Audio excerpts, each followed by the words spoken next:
వైసీపీపై BJP నేత భానుప్రకాష్ రెడ్డి ఆగ్రహం వ్యక్తం చేశారు. వైసీపీ నాయకులు రాజకీయ నిరుద్యోగులుగా మిగిలిపోయారన్నారు. తిరుమల ధార్మిక క్షేత్రాన్ని ధనార్జన క్షేత్రంగా వైసీపీ వాళ్లు మార్చారని విమర్శించారు. రాజకీయంగా మమ్మల్ని ఎదుర్కొనే ధైర్యం లేక అసత్య ప్రచారాలు చేస్తున్నారన్నారు. మాజీ టీటీడీ చైర్మన్ భూమన ఏదో ఒక అసత్య ప్రచారం చేస్తూనే ఉంటారన్నారు. పరకామణి చోరీ జరిగితే చెట్టు కింద పంచాయతీ చేశారని, చట్ట పరిధిలోని అంశాలను పరిష్కరించడానికి చూస్తున్నామని అంటున్న భానుప్రకాష్ తో మా ప్రతినిధి సంతోష్ ఫేస్ టు ఫేస్. సీసాల వ్యవహారం వరకు కూడా ఇక టీటీడీ అయితే కనుక ఏదైతే తిరుమల నుంచి కేర్ ఆఫ్ అడ్రస్గా తాడేపల్లిగా అయితే కనుక వ్యవహరిస్తున్నటువంటి నేపథ్యంలో దీనిపై మాట్లాడేందుకు టీటీడీ బోర్డు సభ్యులు భానుప్రకాష్ రెడ్డి ఉన్నారు. మరితో మాట్లాడిద్దాం. సరే, ఏంటి కూటమి ప్రభుత్వం అధికారంలోకి వచ్చిన అనంతరం కూడా ఇక మద్యం బాటిల్స్ కూడా తాజాగా టీటీడీలో దర్శనమివ్వడం, అంటే కౌస్తుభవన్ దగ్గర వచ్చినటువంటి వ్యవహారం ఇదంతా కూడా తాడేపల్లి కేంద్రంగా జరుగుతుందంటూ కూడా చెప్తా ఉన్నారు. ఎందుకని అలా జరుగుతుంది?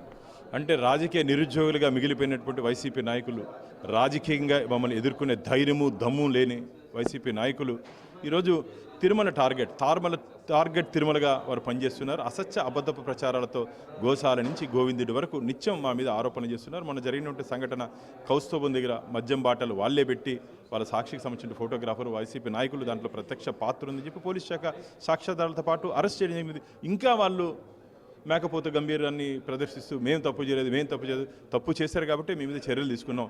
మీ మారిగా ఇండియన్ పోలీస్ సర్వీస్ని పొలిటికల్ సర్వీస్గా మేము మార్చుకోలేదు, ఇండియన్ ఐపీసీ సెక్షన్లు వైసీపీ సెక్షన్గా మేము మార్చుకోలేదు. చట్ట పరిధిలో చట్టరీత్యా ఎవరు తప్పు చేస్తారో వాళ్ళని శిక్షిస్తున్నా. నేను మళ్ళీ చెప్తున్నా, దేశద్రోహం ఎంత తప్పో స్వామి ద్రోహం కూడా అంతే తప్పు, అంతే అపచారం. దాన్ని గుర్తుపెట్టుకొని ఒళ్ళు దగ్గర పెట్టుకొని వ్యవహరించాలని చెప్పి వైసీపీ నాయకులు హెచ్చరిస్తున్నా. కాదు సార్, ఇప్పుడు కూటమి ప్రభుత్వం అధికారంలో ఉన్నప్పటికీ కూడా వాడు మద్యం సీసాలు అక్కడ వరకు ఎలా తీసుకురాగలిగారంటారు? అంటే రాచమార్గంలో పోయేవారికి రాచమార్గం ఉంటుంది, అడ్డదారులు పోయేవారికి అడ్డదారులు ఉంటాయి.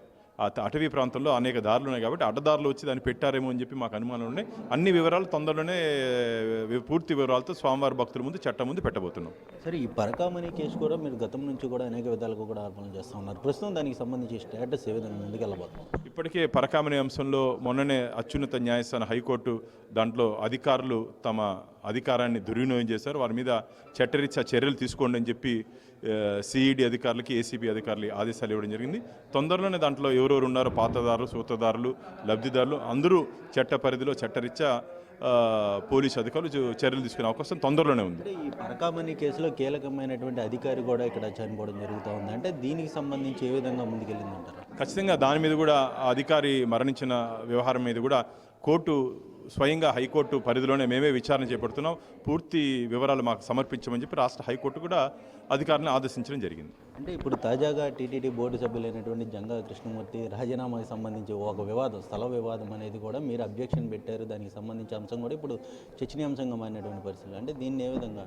అంటే నియమ నిబంధనలకు వ్యతిరేకంగా ఉంది కాబట్టి ఖచ్చితంగా నేను బోర్డులో దాన్ని వ్యతిరేకించడం జరిగింది. రాష్ట్ర ప్రభుత్వం కూడా అంశాన్ని పరిగణలో తీసుకొని ఆ స్థలాన్ని రద్దు చేయడం జరిగింది.